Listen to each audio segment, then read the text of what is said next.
live. Uh, so over here, I wanted to have a live with you, Melody, because I think we met very early in our Substack journeys, and we Yeah. found out pretty quickly that the direction that both of us are going in have been very aligned in terms of the, what we focus on and what we talk about on Substack. And specifically, I wanted to talk to you today about how people can be super disciplined and super competent individuals, but they might still not have found like the right thing for them in order to Yeah. keep them going, right? So can you introduce yourself? Tell me a little bit about who you are, like what you write about on Substack. Sure. Yeah, so you're right. I think we joined Substack around the same time and we've been like circling each other Yeah, for a while. And yeah, I think one of the reasons is we both have technical backgrounds. And so that's part of my story. I was in corporate America for like over 20 years and mm, working in project management. So my education is technical. I have a mechanical engineering degree. Even my nice. MBA is in finance. I'm all about data, facts, root cause analysis, which I'll talk about during our Yeah, conversation today. And yeah, so I found that I was highly competent in what I was doing. When I discovered project management as an actual career path, it was like, oh my gosh, well, this is just me thinking the way I do, the way I think yeah, naturally and doing what I naturally do. It was just very intrinsic uh, traits I already had and just bringing them to life and being paid for it, basically. mm, But what I discovered along the way is being excellent at something isn't the same as loving it. yeah, and I mean, technically with what I was doing, I can apply it to anything, but I just really wasn't enjoying the culture fits of some of the companies I was in, and I wasn't inspired by the work we were doing, and it eroded me over time and really started to I burn out. I mean, and so we can talk about all the different aspects of burnout because that term is thrown around all the time, right? But I think it propagates itself differently for different people. But there are some common themes. I was just uninspired. I was bored. I need to be challenged. I'm someone who's always pursuing excellence and pursuing the next step, and I'm really performance based. And honestly, yeah, that's what kept me in those roles for so long. I would always say, in the midst of it, in the midst of the pain, like, oh, it's a good thing. It's good for these companies that I care so much about my performance because I don't actually yeah, care so much about the work that we're doing. But I was still able to perform at a very high level because I cared about my own performance. And I was in a zone that I have in terms of my skill sets and my ability to do the work. But over time, it just really wore me down to not care about the actual work itself, right? I was doing projects that these companies wanted to do, and there was nothing wrong with them. They just weren't inspiring to me. And so, for me, I started to really not be the best version of myself. I started to get super cynical. mm, My presence was not always the best. I remember coming out of a meeting and someone saying to my boss, "Who pissed in her Cheerios?" she, oh right? wow, And so now I'm someone who would always say what no one else is saying, right? I yeah, did really well in my career because of that, right? I wasn't just a wallflower. And it was part of my job too, but I'm naturally good at that. I'm not a people pleaser. And so I'll say what people need to hear, whether they want to hear it or not, right? yeah, But that can quickly take a turn if you become this disgruntled employee, right? So yeah, my delivery maybe wasn't the best all the time. And so she told me that, and I was like, you know what? Fair. And I took a leave and I did a lot of soul searching. But, burnout, I think the root of it, honestly, is really trying to layer performance tactics over something you're not inspired by already. And we can only do that for so long. And it'll it'll present itself differently in different people. But ultimately, if you're just grinding away and, you have mood swings and you're not the best version of yourself and you're uninspired, those are all signs that you need to pay attention to. And it's time for a pivot. And that's what happened with me. Yeah, that's awesome. And yeah, I can relate a lot to that story. Also came from an engineering background, and I was stuck in it for about 2 to 3 years, and I was like, this is burning me out in the exact way that you were describing. And I knew that even though I was working hard, I still didn't really feel anything. Like I didn't get any meaning out of my work. So Yeah. that's when I decided to make that pivot. But it's interesting because what you said like kind of reminded me a little bit about like Reese Witherspoon. She recently made like some TikTok about like chase your talents, don't chase your dreams, which is like kind of the opposite of what you just said, right? Like if you find your strengths, that means you'll be happy, which I don't know what you think Well, about that. so it's the application. So here's what happened. I really dove into trying to figure this out. So I'm a problem solver. Mm, Way back, my sister would always say, like, if you got a problem, I'll solve it. Like that should be on like a business card. And that predates you, I think, age-wise, yeah, but that's from probably, a yeah. song. Yeah. It's from a song that like Gen Xers and maybe millennials will recognize. But that's just my nature, right? So I attack everything from that perspective. And I don't want to just waste time and energy treating symptoms. I want to get to the root of problems, right? And Right. that's how I approach everything. And so when I started dealing with my own burnout, I mean, I dove into what can I do about it? Is it them? Is it me? Like what's going on with my perspective? I approached it from a spiritual perspective, which I do everything. And I kept coming up short. There's a lot of, think deep about it. There's a lot of self-help books. It's a huge industry, right? Yeah.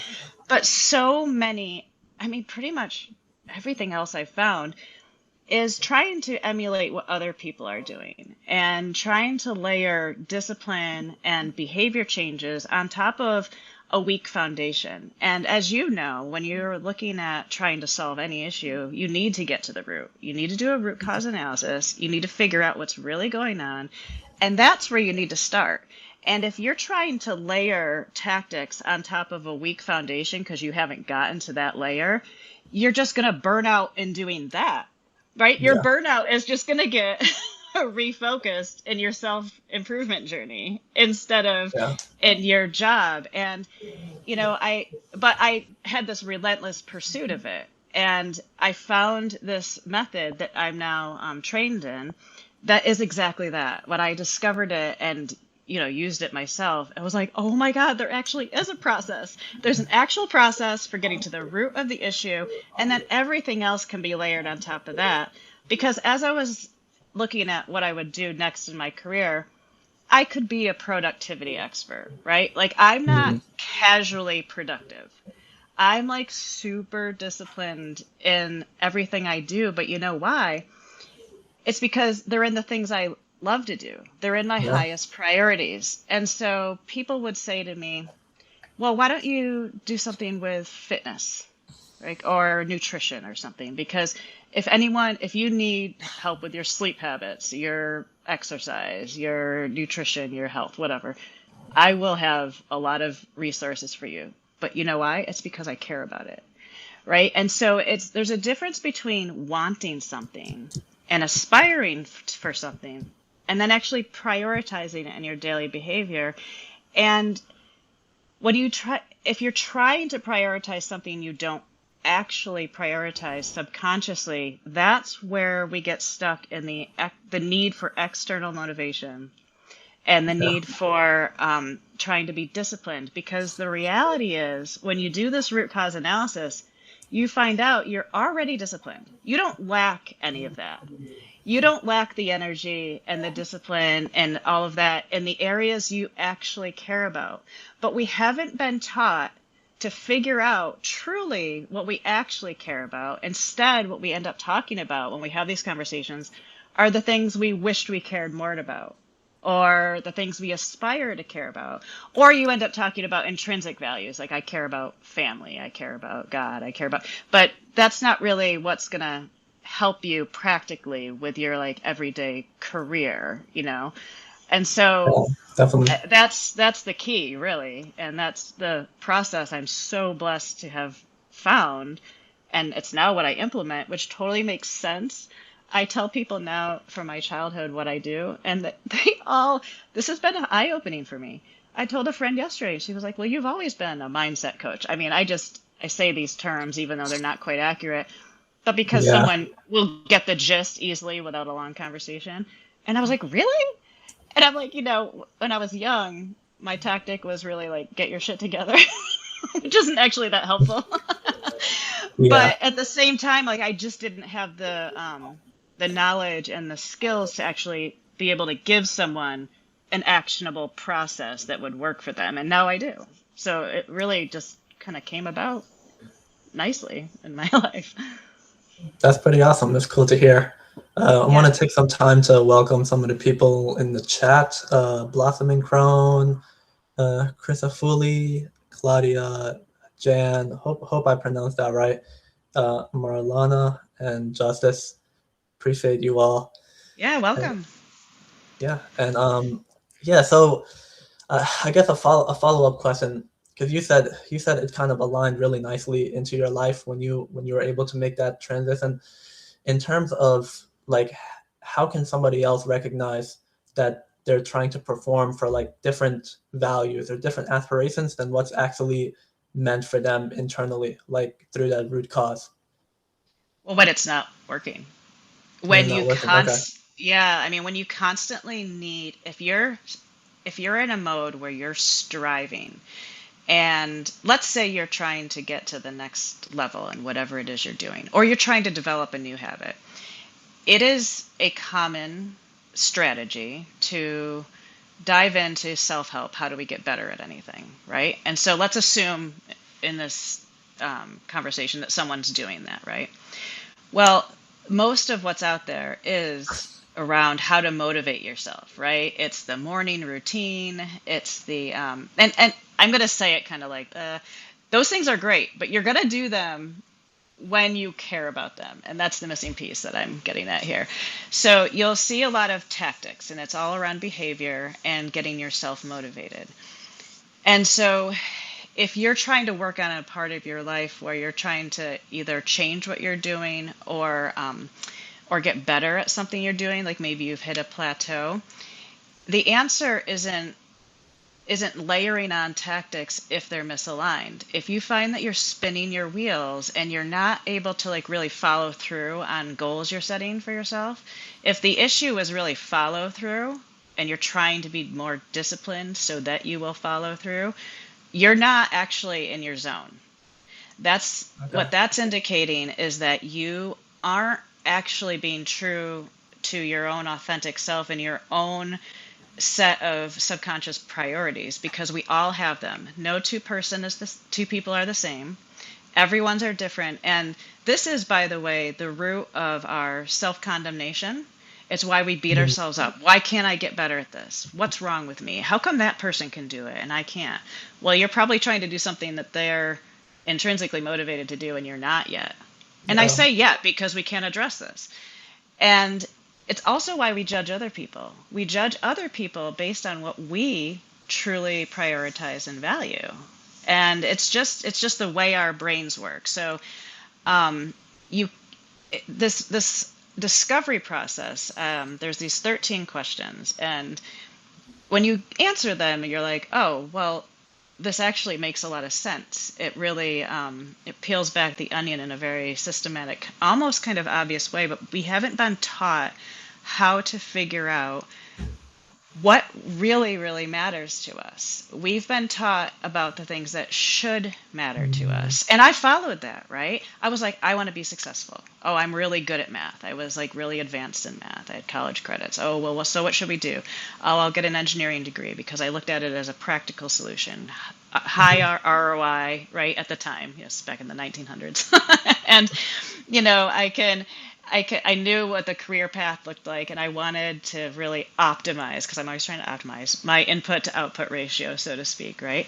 But none of that included figuring out what I actually care about, because that's not what our institutions present to us, right? Like, there's nothing in our educational path that shows us how to identify our own calling and what makes us special and what we bring to the world. And I believe that every single one of us is here because we have something unique to contribute. And we're just not taught how to figure that out. We're taught how to fit someone else's mold, because it's a lot more profitable for companies and educational institutions to keep us trapped doing what they want us to do versus, you know, helping us bring out really what we're meant to do. And so, really, when you go through the process, it's pretty straightforward. Anyone can answer these questions, but if you don't get to your baseline of what you actually care about, not what you've been told to care about, not what your parents said to care about, not what school said would be profitable. Those are all inherited, right? And some of them Right. are aspirational. They're who you want to be and maybe who you think you are. But no, let's look at where do you spend your time? Where do you spend your money? What do people come to you for already, right? There's layers of questions that reveal your current state and where you are right now. And you can't build anything meaningful unless you know that. And most people don't know that about themselves. And most people are judging themselves by those aspirations and by other people's priorities.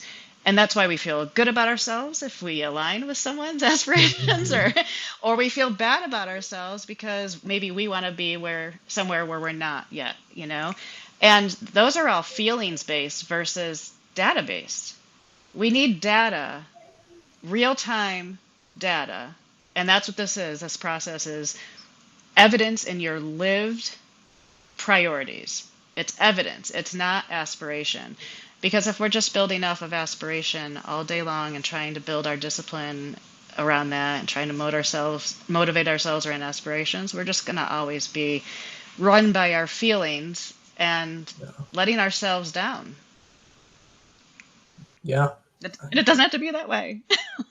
Yeah, I appreciate that answer, and I mean I can relate a lot to it because I think a lot of people, it's like very easy to get stuck in our heads about, oh, like I'm not doing well right now, and you just start to see that as like it becomes like a positive feedback loop. Well, technically negative, but positive, whatever you want to call it.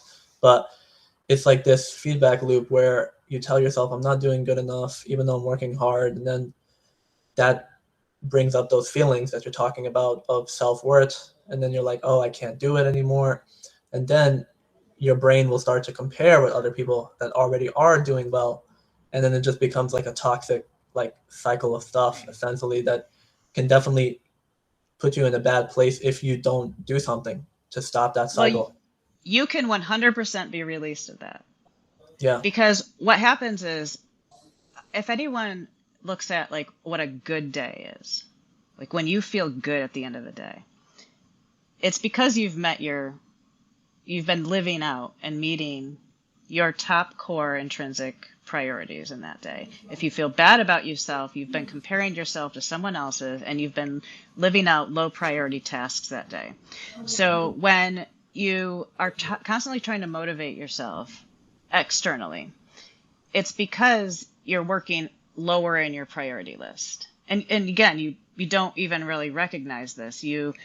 Until you know your top core subconscious priorities in life, and we tend to fill our days with the aspirational side of things, and then that's where we feel drained.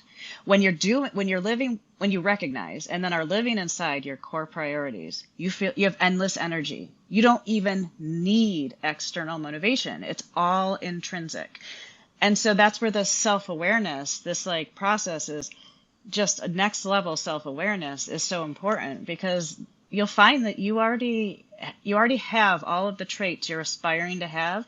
You're just trying to apply them in areas that you're going to find out aren't actually that important to you. Wow. Yeah, I love that. So like being able to just stay curious about yourself, instead of just Yeah. assuming that things have to be this way. So I, Well, and I would say it's more than curious. Like, use a process. Use a process to actually mm, give yourself the data and say, oh, wow, like, okay, yeah, this is actually what I care about, and it's okay. This is how I'm made. Now, we can change our priorities. So, like, if you want to get ahead in an aspect of life, and we can get into that, there are ways to adjust. It's not okay. like a self-awareness and then you stay there, right? Because we're all trying to grow. Like, that's my whole life. I'm trying to get better at everything I do, Yeah. right? Yeah. And that's actually why self-improvement, it made sense that this became my career, because that's my number two priority. I was like, oh, well, that's why people are saying they saw it in me my whole life, even though I didn't necessarily. I just knew I pursue excellence. But if you're pursuing it in an area that you don't actually value, that's where you really burn out. Okay. Yeah, I see what you mean. And that process you're talking about, that's your purpose framework, right? If I'm correct. Yeah, it's the very first step. Literally, like the first tool, it's the first 13 questions of the first tool. And so I have a couple tools that layer on actionable insights, but they start with that foundation. They start with that foundation of self-awareness that is really peeling back layers you've likely never looked at, because we haven't been taught how to do this analytically, right? And that's the difference here. We're not just looking at how do you feel, because Hmm. that fluctuates, every day, right? I mean, I'm a 50-year-old woman. I can tell you that fluctuates every day. If I function off of feeling, that's not going to be the best data. Yeah. So I need a better way to evaluate that, right? But yeah, you can.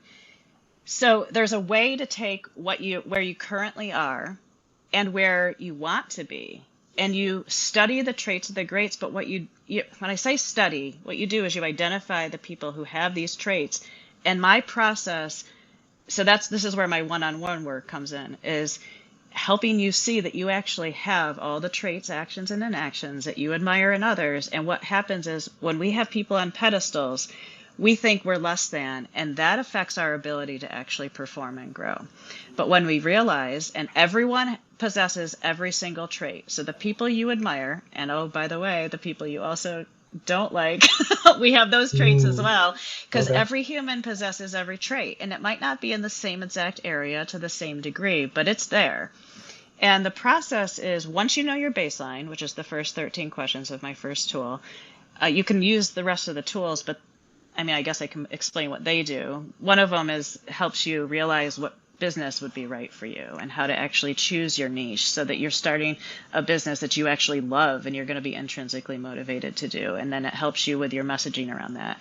But if you want to work on me one-on-one with belief recalibration, and that's like, so the difference there is, a lot of mindset work is trying to layer on that weak or maybe non-existing foundation, and try to think positive, which is where we get into toxic positivity. But Mm, belief recalibration is around, no, you have what it takes. You just don't see it yet. And here's how to take where you currently are and where you might want to be. And there's an actual process, and I've told you about it in the past about benefits and drawbacks. But what you do is you take the benefits and drawbacks of where you want to be, and you have to match them with where you currently are, what you currently prioritize, because you have to convince your brain that you can do this and that you're meant to do this. It's about retraining your subconscious to get on board, because here's what happens. If you layer generic affirmations, and this is why external motivation doesn't work, our brains are incredible bullshit detectors. They're like, mm, whatever, you don't believe that, nice try. yeah. And this is a scientific process for actually addressing that and getting your brain to actually believe it, because we can do anything. But we're all made to do something as individuals that's different than the next person. So it's futile to try to be second at living someone else's life when you can be first in your own. And that's what this process helps people uncover in themselves. Wow. And So it's not now, this is like, woo woo process. This is like, yeah. I needed something that was real. I'm not just gonna like try to feel it out. I'm not gonna I don't know, go into a drum circle. I don't know. Like I need Yeah, we've all like seen those before. something real. Well, there's a whole spirituality industry that's falling apart, and it's because people are seeking this, right? They're seeking meaning, they're Yeah, seeking purpose. And what happens is if you chase it that way, you feel great for a little while and then you come crashing down because it's all a house of cards. And until you really get in tune with what you are here to do as an individual, like what's your calling, you're just chasing feel good moments, and you're going to chase that the rest of your life instead of actually feeling secure and confident in your own skin, which we all should.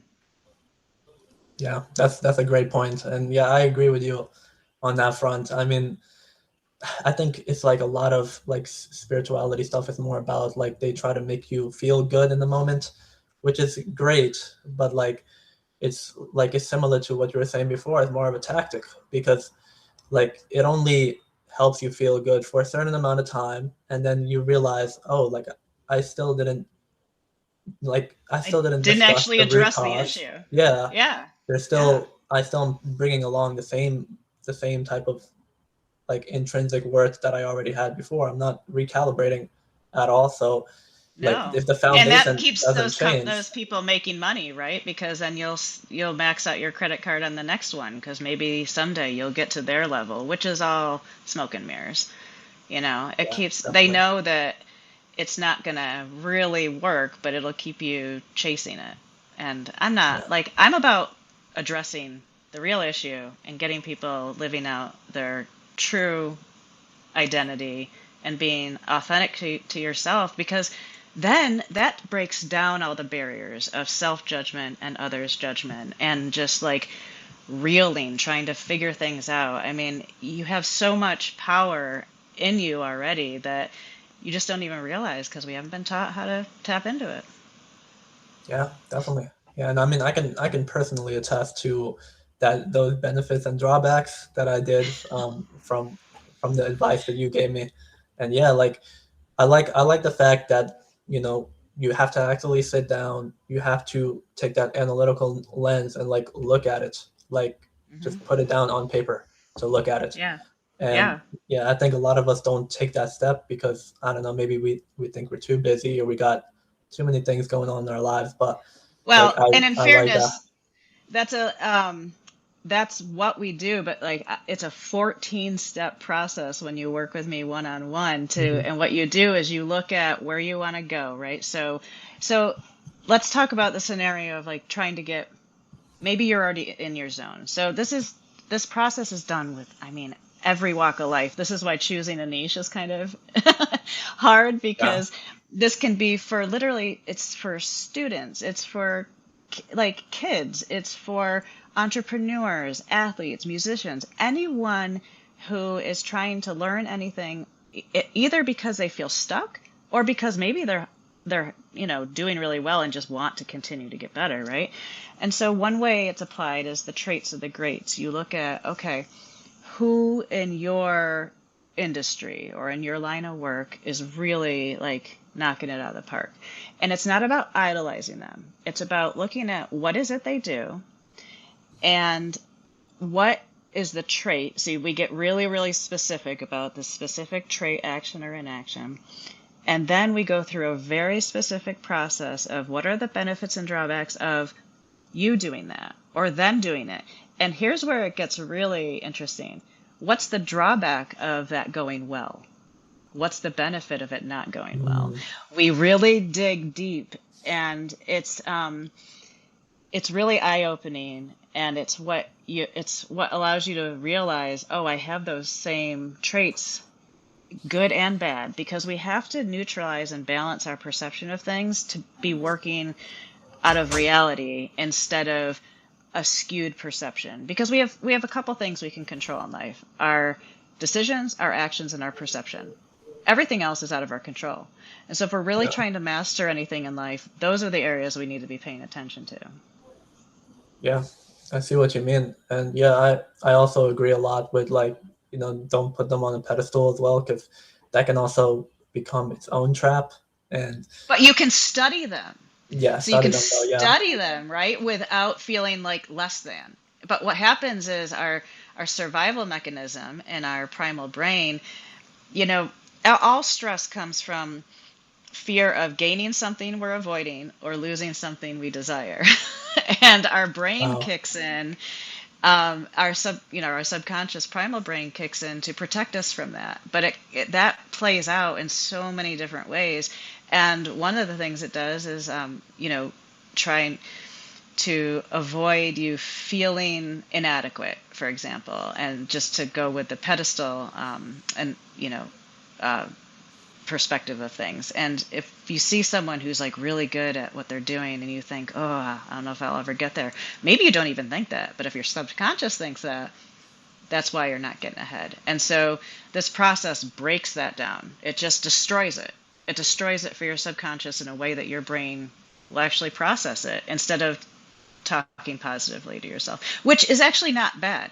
Our brain is always listening. I'm telling my kids that all the time. We do need to speak truth into our life, but it needs to be our truth, not someone else's. And that's Mm, why this root yeah. cause analysis is so important, because your brain knows when you're just trying to fake it with someone else's affirmation versus something that actually resonates with you. Yeah, I see what you mean. So that way you're not trying to force something onto yourself that might not align. And you It's just you not going to do work. It's yeah, futile. yeah. And you do talk a lot about like being able to gain that aligned authority. And I wanted to talk to you a little bit about like how is that different from like regular confidence or expertise? Oh my gosh, you feel it in your bones. You are Yeah. so, when you are functioning within your own authentic, aligned authority, you you don't second guess yourself. You're not trying to be someone else. You can speak so confidently, and you can also, you end up with more energy after working, whatever, after doing whatever it is you do, than when you started. It's Yeah. energizing because your intrinsic drive is where it's coming from versus feeling drained because you're trying to do something that you're either not ready for. And when I say not ready for it, meaning you haven't done all of this work and have it in your top 3 priorities, because we can adjust them, like I said. But it's so different. It's you're not forcing anything. That's what alignment really is. Alignment is with who you are, not who you want to be. And it's okay to have someone that you want to be, and you can get there. And there is a process that I have for doing it that I've learned. But if you're trying to function prematurely, it's just not going to work, and you're going to be drained, and you're going to feel defeated. And it's not going to be for lack of talent. It's not lack of discipline or energy, meaning you're applying energy to it. But what happens is you're applying energy and you're being drained instead of it coming from within. And so it plays out just radically differently in your life, and then when you're trying to force something that you're just not there yet. And Yeah. maybe you're not meant to go, what I say yet, maybe you're even not meant to go in a direction you're trying to go. And that's again where this root cause analysis comes in, because you might be trying to force something that you're not actually even not interested in. Maybe you want to be. When we talk about entrepreneurship, people try to essentially back into a profitable niche, right? Because if you're going to start a business, you should probably start one that makes money, right? But Yeah. ultimately, you're going to have to run this business.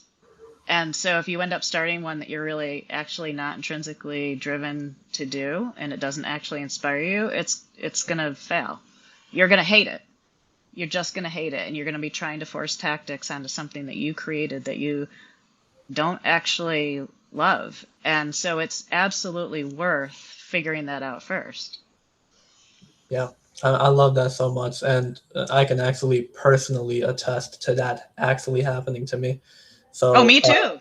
Me yeah. too. I totally had like all these like false starts where I was like, well, no wonder this isn't working out. Because when I discovered this whole process, it was like, it was just so liberating to have the information. Yeah. So like for me, it was a situation where I was in a career path I didn't like. That that I was trying to force. But then I have another half to my story where I started a side business while I was still in college, and I kept that going for like 3 to 4 years. And I was doing a lot of those tactics to try to get myself, like just keep going, just keep going.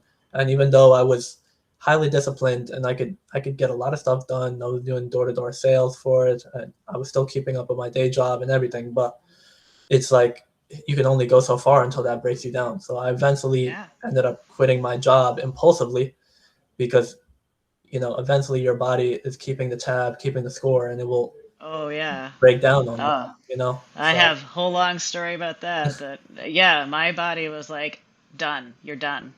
yeah. But yeah, Yeah. now that I've finally made a transition, like switched to a different career path that's more fulfilling, and also I'm launching a new coaching business that aligns more with what I want to do in my life. That's been like I've been just as disciplined, but the difference is like it doesn't really feel like a lot of work to me. Like Hmm. feels like everything has been moving the right way, and it, it's just a lot less friction, a lot less resistance than it was before, which is Yeah. interesting. Yeah. But then, so same for me. But then now we end up running businesses, right? And as solopreneurs, we're responsible for every aspect of our business. And that's where it gets tricky because we're people, we're one person. And, Yeah, yeah, a business requires multiple disciplines, right? And we're probably not intrinsically motivated to do every aspect of what a business requires to run and be profitable, right? And so, we have the marketing side of things, you have the bookkeeping side of things, you have the creating content. I mean, there's meeting with clients, like so. If you're doing coaching, likewise, you doing that, and that's the part you love the most. But no one's going to find you if you aren't doing the marketing piece, right? So, yeah, how do we do it all? And my mentor really drives home a lot how we really need to strategically outsource the parts of the business that aren't in our top three to five priorities. And so again, this is where it's so critical to know what yours are, because also when you hire someone, you want to make sure that they are functioning within their top 3 to 5 priorities, because if they're just doing a job, right, like that's what we're talking about, you're not going to get the results that you're looking for. And as solopreneurs, if when you're starting a business, you have limited financial resources, right? So if you are going to outsource something, you want to make sure you're going to get a really solid ROI there, right? But you'll get so much more than you paid for when someone is functioning within their genius zone and in their highest priorities, and they're going to do a better job than we would if we're trying to do something that's outside of ours. So it's once you learn this method and you realize these things about yourself, you can start perceiving them in others, and it helps you identify talent and fit just way better than you've ever had the facility to do previous to learning this information. And it's really powerful. I mean, it's what would take us to the next level, right? With being able to expand. yeah. That's powerful. And yeah, I think none of us can really be like Superman or Superwoman and like try to do like all of these things at once. Well, you Especially can. You can in your top three, in the your top top three. Yeah, three to five. But yeah, it's unrealistic to be someone else's version of Superman or yeah, Superwoman. yeah. That's great. And I mean, if someone like anyone that's listening right now, and they're recognizing themselves in that area where they feel like they're trapped and they're not able to, you know, point their discipline and their efforts in the right direction, like what's the one thing you want them to walk away with specifically? You need to know who you are. You Okay. need to, and it's not just thinking real hard about yourself, because when we do that, we're measuring ourselves against these aspirational priorities, these inherited priorities, where we think we measure up or don't relative to our goals. That is how we evaluate ourselves. But if you evaluate the lived evidence in your life through this systematic, like 13 questions, and you look at, all right, there is actual evidence, and we all have it, where we spend our time, where we spend our money, where we're trusted already, what do we surround ourselves with. It's a very systematic, evidence-based process. And until you know that, you're just going to spiral. You're just going to continue to layer things on an either non-existent or a very weak foundation. And so just know that you have the power and the drive and the natural discipline already to thrive in your life. But if you don't feel like you're in that zone, it's because you're trying to live second, third, fourth in someone else's life, and that's not working out, because it doesn't for anyone. And you're just driving yourself crazy unnecessarily. It's that root cause analysis of our existing current state based in actual evidence that actually lays the foundation for us to build on. Okay, awesome. Well, that's good to hear that, we don't have to stay stuck in whatever area we're No, in. it's not But necessary. yeah. So where can the audience find you? You have any links or websites? Of course. It'd be terrible if I didn't. I tell people all this stuff and I'm like, okay, good luck, go find it. No, yeah, you can go to my Substack, and I actually have, so there's my lead magnet. So my freebie is the first 6 questions. And the reason it's just the first 6 and not the 13 is because I use ChatGPT, and I know this is one of your questions. So why would I use AI as part of this process, right? Because they're not necessarily like personal questions. Where do you spend your money? Where do you spend your time? Is not like that deeply like spiritual, so to speak. But when I first used this process, it was just a questionnaire, right? I mean, I could give people the 13 questions, and I actually have no problem doing that. Here's the issue.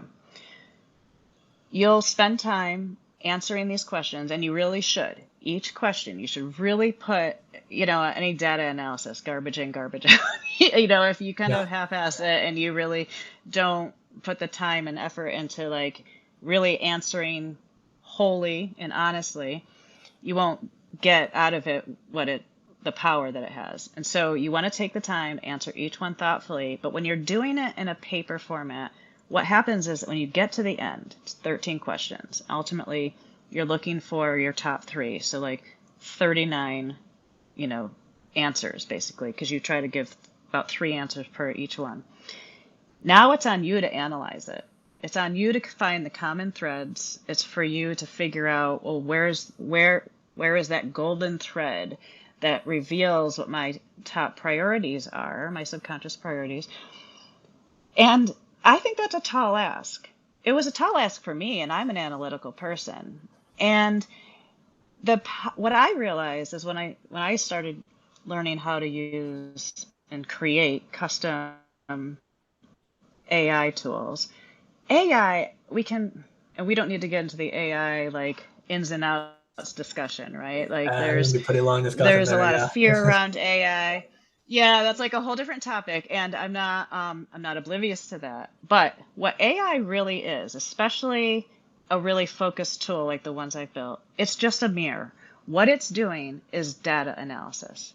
It is literally taking your answer for each question and mirroring back to you what you've said and analyzing those common threads, and you're getting real-time feedback in the form of your data analysis. And it's just, not only is it more enjoyable because you're like interacting with the feedback of the analysis real time instead of just, this like static process.